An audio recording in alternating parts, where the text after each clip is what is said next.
जैसे कि हम बाजार में सब्जी खरीदने भी जाते हैं या कपड़ा खरीदने भी जाते हैं तो खरीदने से पहले 5 बार सोचते हैं कि थोड़ा-सा कम प्राइस में मिल पाता, अच्छा क्वालिटी का मिल पाता, 2-3 दुकान घूम करके देखते हैं।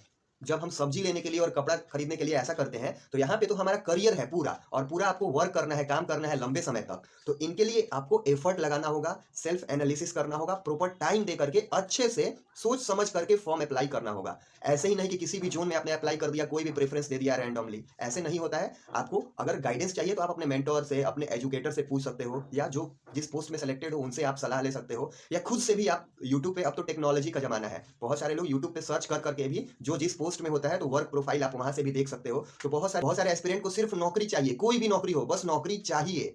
यानी कि उनको एक नौकरी लेना है, उनको पोस्ट मैटर नहीं करता है, लोकेशन मैटर नहीं करता है कि कहाँ पे भी हो, बस नौकरी चाहिए। क्योंकि एक सरकारी नौकरी की प्रिपरेशन कर रहे एस्पिरेंट के पास ज़्यादा कुछ नहीं होता है, बस एक उम्मीद होता है और उसका प्रिपरेशन होता है कि नौकरी लग जाएगा।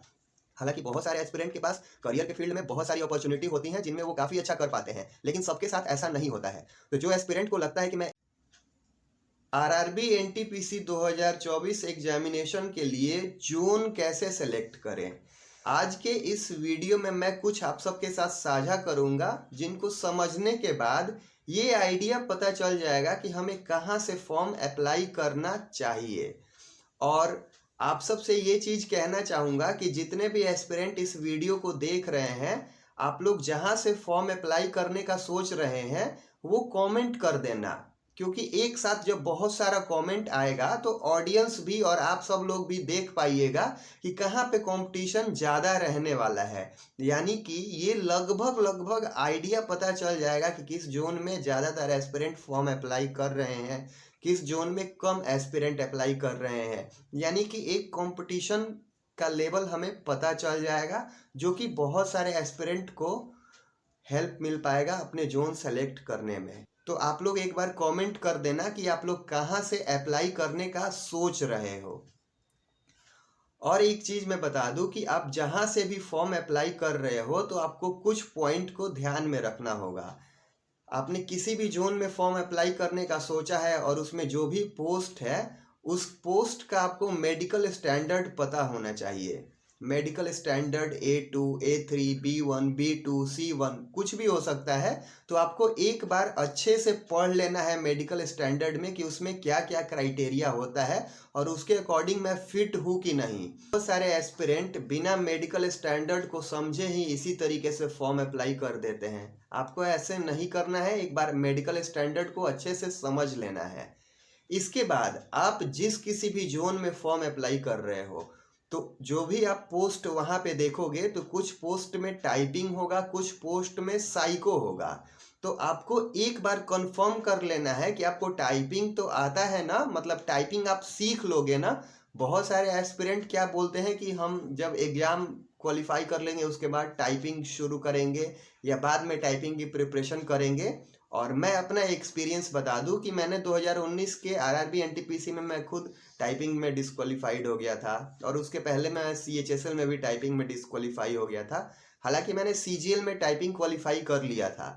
तो आपको इन सब चीज़ों को ध्यान में रखना है कि अगर आप कोई पोस्ट प्रेफरेंस दे रहे हो तो उस पोस्ट में टाइपिंग भी होगा, साइको टेस्ट भी हो सकता है। यानी कि आपको सिर्फ CBT1 और CBT2 के बारे में नहीं सोचना है, आपको कंप्लीट रिक्रूटमेंट प्रोसेस जिसमें CBT1, CBT2, psycho test, typing test complete हो पाएगा। उसके बाद डॉक्यूमेंट वेरिफिकेशन, मेडिकल एग्जामिनेशन, तब जाके एक पोस्ट मिल पाता है। तो डिपेंड करता है आप पे कि आपको एक पोस्ट चाहिए या फिर एग्जाम क्वालिफाई। एग्जाम क्वालिफाई करना अलग होता है और एक पोस्ट सिक्योर करना अलग होता है। बहुत सारे एस्पिरेंट का टाइपिंग काफ़ी अच्छा होता है और वो सोचते हैं कि वो टाइपिंग में अच्छा कर ही लेंगे, लेकिन बहुत सारे जोन में टाइपिंग की पोस्ट नहीं होगी। आप देखे होंगे जैसे में कि जूनियर अकाउंट असिस्टेंट कम टाइपिस्ट की देखे होंगे, तो कहीं कहीं पे वैकेंसी नहीं है। किसी किसी का ये टारगेट होता है कि उसको स्टेशन मास्टर बनना है, तो उसमें उसका साइको टेस्ट भी सही होना चाहिए। किसी का टारगेट होता है कि उसको गुड्स ट्रेन मैनेजर बनना है। तो आपको एक बार केयरफुली देख लेना है कि जहाँ से आप अप्लाई कर रहे हो वो पोस्ट है कि नहीं। हालांकि गुड्स ट्रेन मैनेजर की अच्छी पोस्ट है और ये सब चीज़ें आपको ध्यान में रख लेनी है। इसके अलावा बहुत सारे ऐसे एस्पिरेंट होंगे जो कि पहले से ही कोई ना कोई जॉब में रहे होंगे और वो चाहते होंगे कि एक उनको बेटर पोस्ट मिल पाए। तो वैसे लोग जो ऑलरेडी पोस्टेड हैं, तो वैसे लोग अपने होम स्टेट के आसपास या होम स्टेट में देख सकते हैं, क्योंकि पहले से वो लोग ऑलरेडी सेलेक्टेड हैं, तो उनको एक बेटर अपॉर्चुनिटी चाहिए, अच्छा चाहिए, और वो अपने होम स्टेट के आसपास आ पाएँ, तो उसमें वो लोग ट्राई कर सकते हैं। कुछ ऐसे लोग होंगे जो एवरेज होंगे और जिनको लगता होगा कि मेरा प्रिपरेशन उस लेवल का नहीं है कि मैं इतना कम वैकेंसी में सिलेक्शन ले पाऊंगा, जैसे कि कहीं कहीं पे बहुत कम वैकेंसी है। उन लोगों को अगर ऐसा लग रहा होगा, जैसे कि अंदर से इंट्यूशन बोलता है, तो वैसे में आपको थोड़ा सा हट के भी सोच लेना है, क्योंकि बहुत सारे एस्पिरेंट का एक जॉब क्या मायने रखता है ये बताने की आवश्यकता नहीं है। बहुत सारे एस्पिरेंट को सिर्फ नौकरी चाहिए, कोई भी नौकरी हो, बस नौकरी चाहिए। यानी कि उनको एक नौकरी लेना है, उनको पोस्ट मैटर नहीं करता है, लोकेशन मैटर नहीं करता है कि कहाँ पे भी हो, बस नौकरी चाहिए। क्योंकि एक सरकारी नौकरी की प्रिपरेशन कर रहे एस्पिरेंट के पास ज़्यादा कुछ नहीं होता है, बस एक उम्मीद होता है और उसका प्रिपरेशन होता है कि नौकरी लग जाएगा। हालांकि बहुत सारे एस्पिरेंट के पास करियर के फील्ड में बहुत सारी अपॉर्चुनिटी होती हैं जिनमें वो काफ़ी अच्छा कर पाते हैं, लेकिन सबके साथ ऐसा नहीं होता है।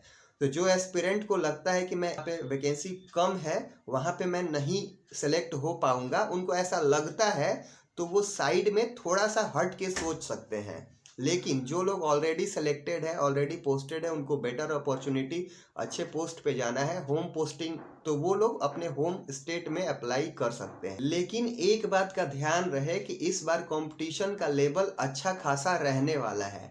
मैं आपको डिमोटिवेट नहीं कर रहा, बल्कि समय से पहले इस चीज़ का परिचय करा रहा हूँ कि इस बार अच्छा खासा कंपटीशन रहेगा, क्योंकि बहुत सारे एस्पिरेंट जो 2019 एनटीपीसी में मेरिट आउट हुए थे, और बहुत सारे नए एस्पिरेंट भी ऐड हुए होंगे, बहुत सारे एसएससी के भी एस्पिरेंट होंगे, और बहुत सारे ऐसे एस्पिरेंट होंगे जिनका इंग्लिश अच्छा नहीं होता है और मैथ्स रीजनिंग काफ़ी अच्छा होता है, तो वो सोचते हैं कि चलो रेलवे में एक अच्छा पोस्ट हम सिक्योर कर लेंगे। तो एक नौकरी लेने के लिए बहुत सारी चीज़ें मायने रखती है कि आपने CBT1 कैसे दिया, CBT2 कैसे दिया, उसके बाद टाइपिंग, साइको। तो इन सब को अच्छे से आपको एनालिसिस करते हुए सोच समझ करके एक जोन सेलेक्ट करना है। उस जोन में जो भी पोस्ट है उसके मेडिकल से परिचित होना है कि इसमें मेडिकल स्टैंडर्ड क्या है, उसमें टाइपिंग है कि नहीं है, उसमें साइको टेस्ट है कि नहीं है, और आप टाइपिंग में कैपेबल हो, साइको में कैपेबल हो, या फिर आप केवल सिर्फ आप CBT2 क्वालिफाई करके नौकरी ले लेना चाहते हो। तो बहुत सारी चीज़ें इंपॉर्टेंट रोल प्ले करती है। तो इन सब को सोच समझ के आपको एक बोर्ड सेलेक्ट करना है, और वहाँ से आपको पोस्ट प्रेफरेंस सोच समझ के ऑप्ट करना है।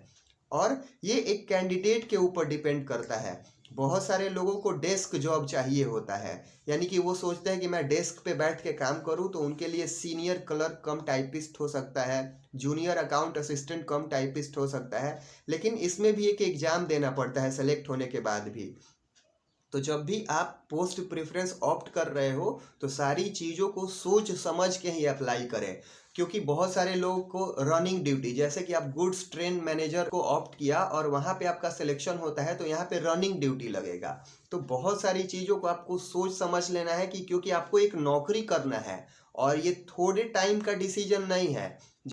जैसे कि हम बाजार में सब्जी खरीदने भी जाते हैं या कपड़ा खरीदने भी जाते हैं, तो खरीदने से पहले 5 बार सोचते हैं कि थोड़ा सा कम प्राइस में मिल पाता, अच्छा क्वालिटी का मिल पाता, 2-3 दुकान घूम करके देखते हैं। जब हम सब्जी लेने के लिए और कपड़ा खरीदने के लिए ऐसा करते हैं, तो यहाँ पे तो हमारा करियर है पूरा, और पूरा आपको वर्क करना है, काम करना है लंबे समय तक। तो इनके लिए आपको एफर्ट लगाना होगा, सेल्फ एनालिसिस करना होगा, प्रॉपर टाइम दे करके अच्छे से सोच समझ करके फॉर्म अप्लाई करना होगा। ऐसे ही नहीं कि किसी भी जोन में आपने अप्लाई कर दिया, कोई भी प्रेफरेंस दे दिया रैंडमली, ऐसे नहीं होता है। आपको अगर गाइडेंस चाहिए तो आप अपने मेंटोर से, अपने एजुकेटर से पूछ सकते हो, या जो जिस पोस्ट में सेलेक्टेड हो उनसे आप सलाह ले सकते हो, या खुद से भी आप यूट्यूब पे, अब तो टेक्नोलॉजी का ज़माना है, बहुत सारे लोग यूट्यूब पे सर्च कर करके भी जो जिस पोस्ट में होता है तो वर्क प्रोफाइल आप वहाँ से भी देख सकते हो। तो बहुत सारी चीज़ों को देख करके आप किसी कंक्लूजन पे पहुँचोगे।